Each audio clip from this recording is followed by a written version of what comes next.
Hi everyone, Marion here for our weekly update. And today I thought I would talk about limitations. It's something that I've been thinking about a lot lately and that keeps coming up in my reading, in my work, and also in my collaborations, I guess you could call it. Like this morning, I had a conversation with a design student at Swinburne University who I'm engaging with on her project, on her thesis. So I think it's a good subject to talk about. I'm kind of going off script today though. I don't have kind of any plan for how I'm going to talk about limitation. I just want to talk about it because I think in our culture and in our lifestyles today, we have so much choice, don't we? And I often joke with people in the cereal aisle of our local Coles, Malvern, and about the amount of choices. And I can never seem to find, we get into a cereal that we really like and then all of a sudden it's gone, much to our disappointment. And then you have to make a decision on which one you're going to have. And there are just so many packets of cereal. It's absolutely overwhelming. And of course, everything is like this. And I don't think it's designed for us to really have a lot of deep knowledge about the thing that we're actually purchasing either.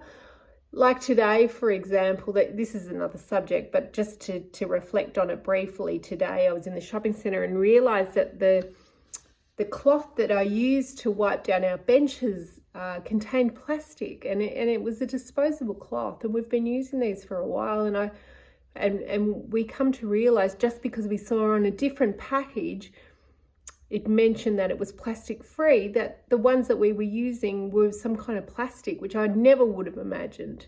So it just makes me realize, because of all this choice and all of this ease and this promotion of having ease and unlimited all you can eat freedom in our culture, life is dumbed down for us, and we're kind of somewhat passive and encouraged to live on autopilot. And this is what I was discussing this morning with this designer, because we were talking about biophilic design, nature design, but also well-being and human well-being, and the type of designs that can really encourage a deep sense of well-being. And this is when I got onto fulfillment, and part of it is choice and having less choice, but also because choice is exhausting. There's too much choice. There's a thing called choice fatigue.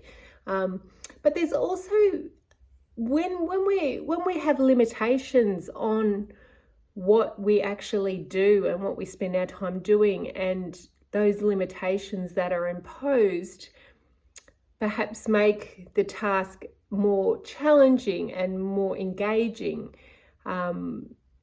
we have a more direct relationship with it. We don't kind of tune off in our mind while we're doing the thing with our hands, kind of thing.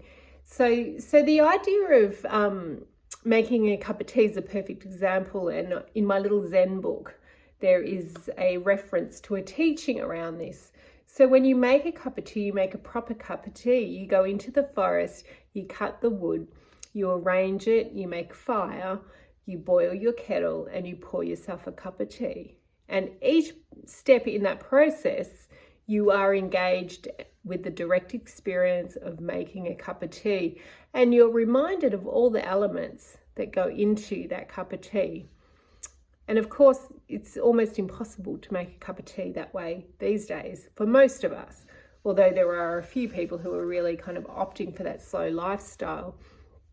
But this is a good example to help us understand what it's like to have those limitations, and how it can really engage us more. So you can't kind of tune out when you're making a fire, can you? Because you're either going to burn yourself, you're going to burn down your house. You've really got to pay attention. You've got to be focused, you've got to be aware and engaged. And so I think the more that we can do this in our activity and in our choices around what we choose, and kind of be mindful of when we are looking to get rid of a limitation or make something more easier. Like, try and understand what it's like to go backward a bit and actually be with the process a little bit first before we decide if that's a good thing or not. And I think this will really benefit us. It'll benefit our well-being and our ability to be with what we are doing in a more wholehearted, embodied and present way, which I think really that's what we're designed for, not this kind of out of touch, ungrounded, iCloud kind of cognitive way of operating, that seems to be where everyone wants to go in light years ahead. So it's something to think about. It's a very different concept to popular culture today. But I think if you can manage to get offline, to connect socially with people, to make space in your life and to really wonder about how you're living your life, then you will be able to contemplate some of these ideas that I'm talking about today. So thanks for tuning in and have a great week, everyone. Bye for now.